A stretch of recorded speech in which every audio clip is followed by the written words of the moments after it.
ఇలా ప్రధానంగా ఇంకొకటి కూడా ఇలా పబ్లిక్ సర్వీస్ కమిషన్ చైర్మన్గా వెంకటేశం నియామకం అయిన తర్వాత మహేందర్ రెడ్డి గారు ఇచ్చినటువంటి స్టేట్మెంట్ కూడా ఇలా పత్రికల్లో వచ్చింది. ఒకవైపేమో ప్రభుత్వం 6,00,000 ఉద్యోగాలు ఇచ్చినామని చెప్పి ప్రభుత్వం ప్రచారం చేసుకుంటా ఉన్నది. కేవలం 12,403 మాత్రమే నింపినని పబ్లిక్ సర్వీస్ కమిషన్ చైర్మన్ చాలా స్పష్టంగా చెప్పింది. ఈ 50,000 ఉద్యోగాలకు సంబంధించినటువంటి నోటిఫికేషన్లు అన్నీ కూడా గత ప్రభుత్వం ఇచ్చినటువంటి నోటిఫికేషన్లే అనేటువంటి విషయాన్ని మేము అనేక సందర్భాల్లో చెప్పినాం. 2 లక్షల ఉద్యోగాలు నింపుతామని చెప్పి ప్రభుత్వం అధికారంలోకి వచ్చినటువంటి రేవంత్ రెడ్డి ప్రభుత్వం 2 లక్షల ఉద్యోగాలు నింపడంలో ఈ సంవత్సర కాలంలో ఫెయిల్యూర్ అయింది. రెండవది జాబ్ క్యాలెండర్ ప్రకటించింది, కానీ జాబ్ క్యాలెండర్కి సంబంధించినటువంటి ఏ అంశాలు కూడా సరైనటువంటి రీతిలో లేవనేటువంటి విషయాన్ని మేము ఈ సందర్భంగా గుర్తు చేస్తాం. ఉద్యోగులకు సంబంధించిన అన్ని ఒక్కటి కాదు, ఇలా 5 డిఏలు 5 కరువు భత్యాలు రావాల్సి ఉంటే కేవలం 1 కరువు భత్యం మాత్రమే, అది కూడా గత ప్రభుత్వం క్యాబినెట్ అప్రూవ్ చేసినటువంటిది మీరు చూస్తున్నారు.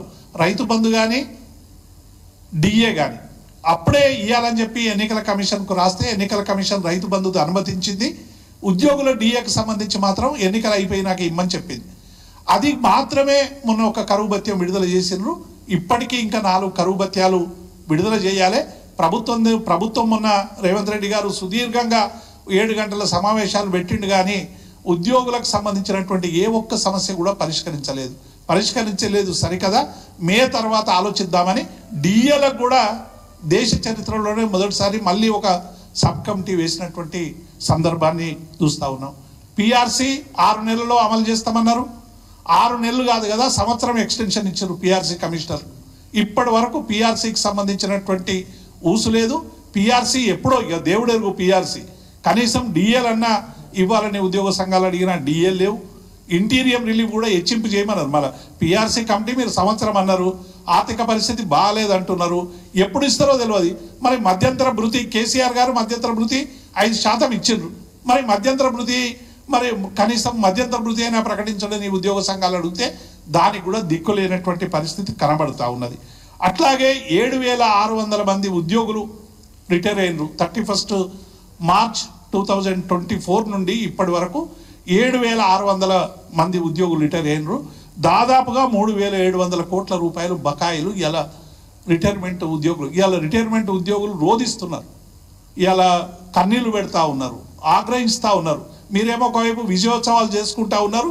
7,600 ఈ కుటుంబాలు, రిటైర్మెంట్ అయినటువంటి కుటుంబాలు, లక్షలాది కుటుంబాలు ఉద్యోగులు ఒకవైపు, 7,600 ఉద్యోగులు కుటుంబాలు ఒకవైపు. వీళ్ళందరూ కూడా రోజు సచివాలయం చుట్టూ కార్యాలయాల చుట్టూ తిరుగుతున్నారు, కానీ వాళ్ళకి రావాల్సిన గ్రాట్యుటీ కానీ ఎన్కాష్మెంట్ లీవ్ కానీ సరెండర్ లీవ్ కానీ ఏ ఒక్క రిటైర్మెంట్ బెనిఫిట్ కూడా ఇప్పటి వరకు ఇవ్వలేదు.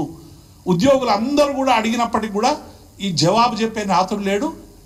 ఇట్లా ఎన్నడూ కూడా జరగలేదు. ఏమనంటే మేము అన్ని చేసినాం, ఇది ప్రజాపాలన జనరంజక పాలన అనే చెప్తున్నారు తప్ప ఏ ఒక్కటి కూడా చేసినటువంటి పాపాన పోలేదు.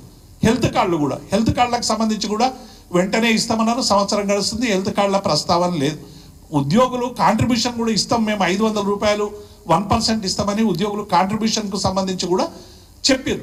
కాంట్రిబ్యూషన్ ఇస్తామని చెప్పినప్పటికీ కూడా ఇప్పటి వరకు కూడా దీనికి సంబంధించినటువంటి అంశం కూడా లేదు. అంటే మొత్తంగా ఈ సంవత్సర కాలంలో మేము నెల వేతనాలు ఇస్తున్నామనే పేరు మీద ఒక పిఏఓ ద్వారా ఎస్టీఓ ద్వారా వేతనాలు వచ్చేటువంటి ఉద్యోగులకు మాత్రమే 1వ తారీఖు నాడు వేతనాలు ఇస్తున్నారు తప్ప కాంట్రాక్ట్ ఉద్యోగులకు 1వ తారీఖు వేతనం రావడం లేదు, అవుట్ సోర్సింగ్ ఉద్యోగులకు వేతనం రావడం లేదు, పార్ట్ టైం ఉద్యోగులకు వేతనం రావడం లేదు, గెస్ట్ లెక్చరర్లకు ఉద్యోగాలు వాళ్ళకు రావడం లేదు. ఇట్లా చాలా వర్గాలు, కొన్ని వర్గాలు అయితే 6 నెలలుగా వేతనాలు రానటువంటి వాళ్ళు కూడా అనేక మంది ఇలా రోజు వీధులకు ఎక్కుతున్నప్పటికీ కూడా ఈ ప్రభుత్వం కనీసం చూడడం లేదు.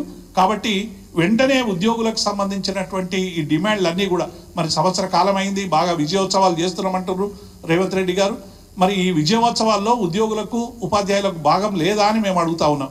నిన్ననేమో ఆ ఉద్యోగులకు సంబంధించి హెల్త్ సంబంధించినటువంటి ఉద్యోగులందరినీ పిలిచి వాళ్ళకి చెప్పేటువంటిది ఏంది, ప్రభుత్వాన్ని బదనాం చేసేటువంటి వాళ్ళకి ప్రజలే బుద్ధి చెప్పాలని రేవంత్ రెడ్డి అడుగుతా ఉన్నాడు.